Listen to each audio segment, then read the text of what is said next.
Welcome to our video journey where we explore the fascinating world of pronunciation, unraveling the mysteries behind each word and its usage. In this video, the word is absolute alcohol. Absolute alcohol. Absolute alcohol. Absolute alcohol refers to pure, undiluted ethanol, which is a type of alcohol used primarily for scientific, industrial, and medical purposes.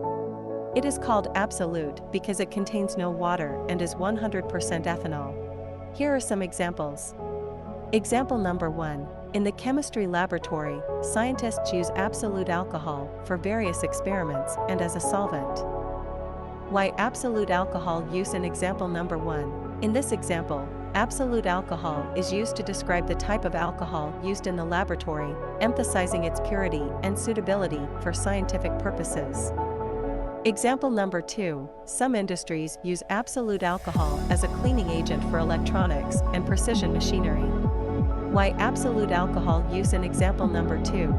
Here, absolute alcohol is used to describe its application as a cleaning agent, emphasizing its purity and suitability for delicate machinery. Stay tuned for more linguistic wonders and join us in unlocking the magic of language. Thanks for watching, and until next time, keep speaking, writing, and embracing the beauty of words.